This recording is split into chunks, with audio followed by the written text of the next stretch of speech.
What do you see on the track so far out here? The track looks really jumpy, that's for sure. Compared to previous years, it looks like we have a lot more jumps.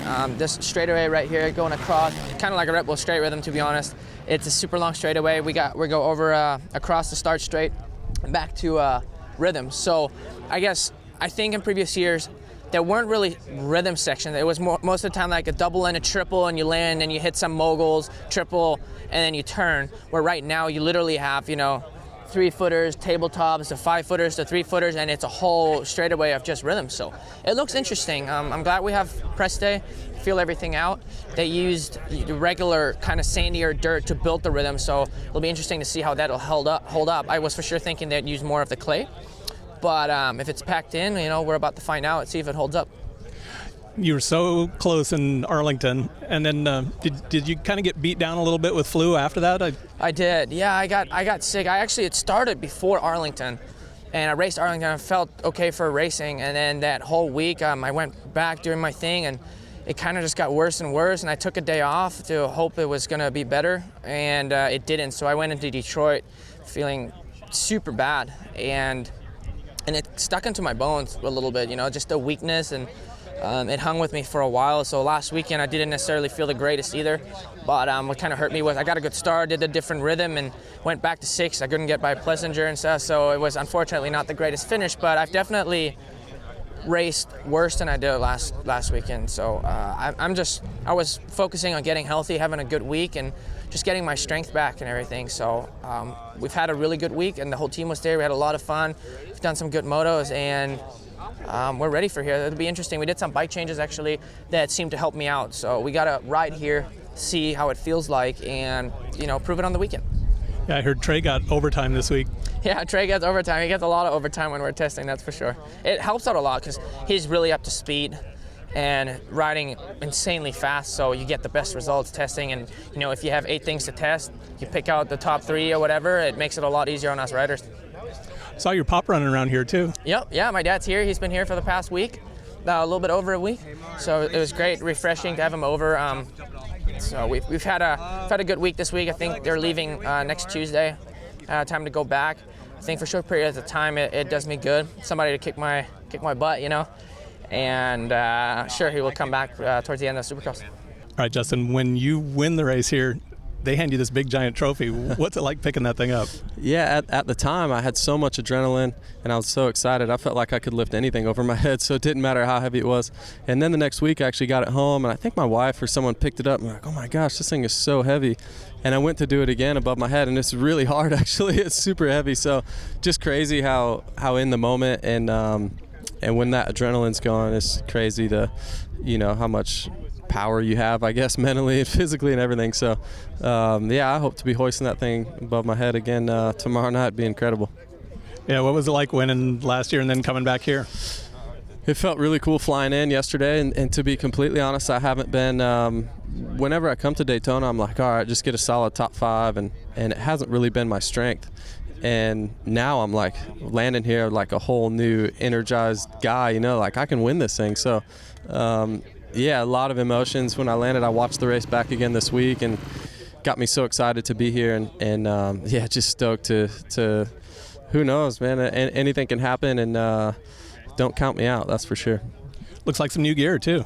Yeah, just got some new gear. Actually just got it delivered about 20 minutes ago, so I'm stoked. Yeah, sporting it today. Well, good luck this weekend. Thank you. I think last year you missed this one by a whisker. Yep, it was close again.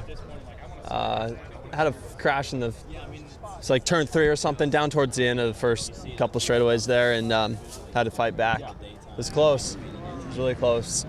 It was kind of a funky night. Had to, tangle up with Cooper in the heat race, and then had to, just go through the main again like we did. So it was a little bit rough, but it's a place I always like to ride. Like, always have a good time here.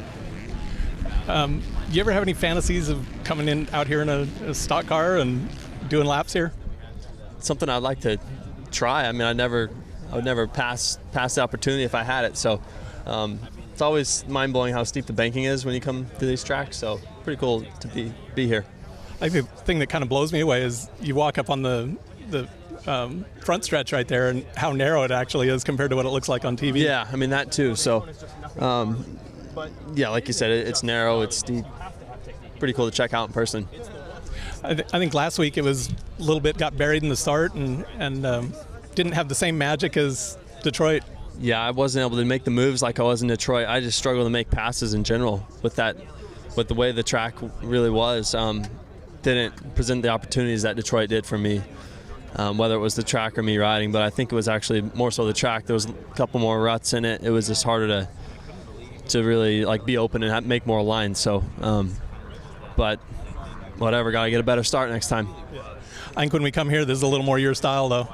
Oh, for sure. I mean, it's normally, an awesome track to make up time if you happen to be buried. If not, like, it's a track you have to really kind of just master, right? Learn the feel of it, and you kind of either have it or you don't here. All right, RC, what are we throwing at him this year? This is going to be a great Daytona Supercross this year. We worked hard. I had one design already built, and then they kind of clipped my wings a little bit, so had to narrow it up just a tad bit. That's the reason you see the long lanes. But it's going to be, I think it's going to be good for the guys as far as racing. You'll be able to, with these long lanes, you'll be able to pull up beside a guy.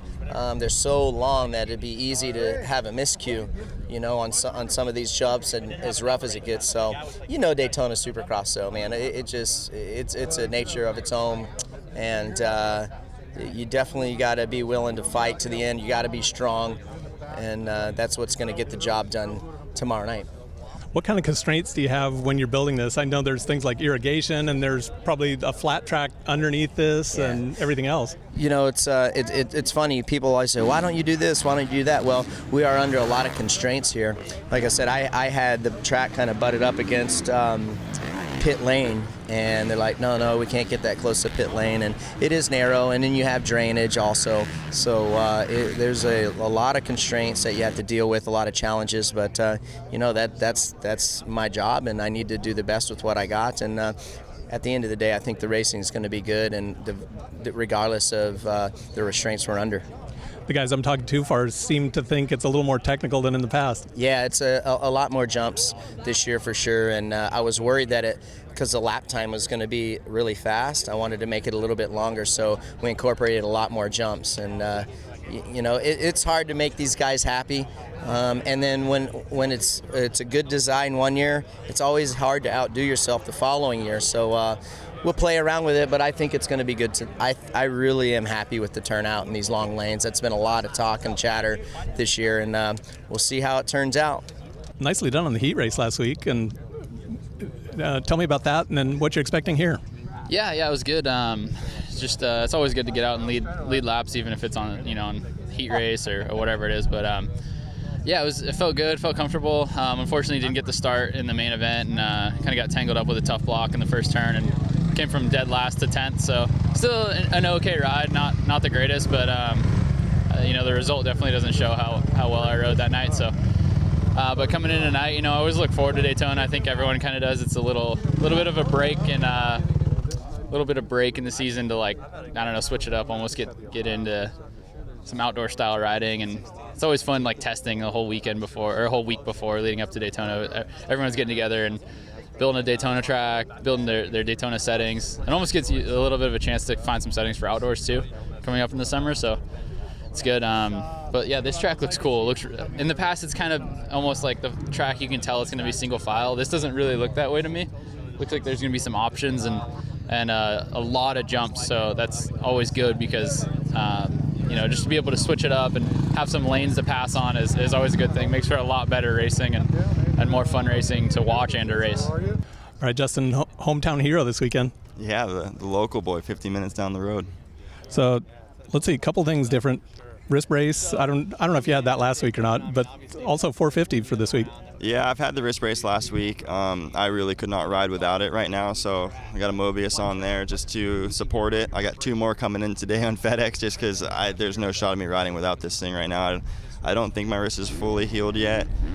We kind of sent it last weekend, first time riding in Supercross last weekend, and it actually went pretty well. But didn't ride it all this week, and now we're here again, wrist brace and all, ready to try to ride. And yeah, this year going to jump on the 450 and actually ride it. I felt like I had some good success at Monster Cup on it with a 14th and still battling with a lot of the factory guys. So figured might as well go out here and try to ride the 450 with the big guys. Looks like maybe a little more technical this time around on the course here. Yeah, it looks like Ricky is definitely challenging us now because he knows the track's going to deteriorate. But yeah, it looks good. I mean, it's super jumpy. There's a couple triples of whoops, the walls, it's the standard stuff, but it's a lot more technical than years past. But that suits my style, so I'm pretty excited about it. All right, Ryan, did you get lost on the way to a flat track or an off-road race or who knows? That's what it seems like, yeah. Now this is, well, obviously I wanted to ride press day just because it's been so long since I raced Supercross and trying to do this. But, yeah, we got an exciting week ahead of us. What are you looking forward for as a goal for the weekend? Oh, man, I want to be top 10 here at the Supercross. I'd like to be top 5 in the GNCC and on the podium for the flat track. It might seem a little bit lofty or whatever, but if you don't set them high, I don't think you can do well. So that's what I want to do.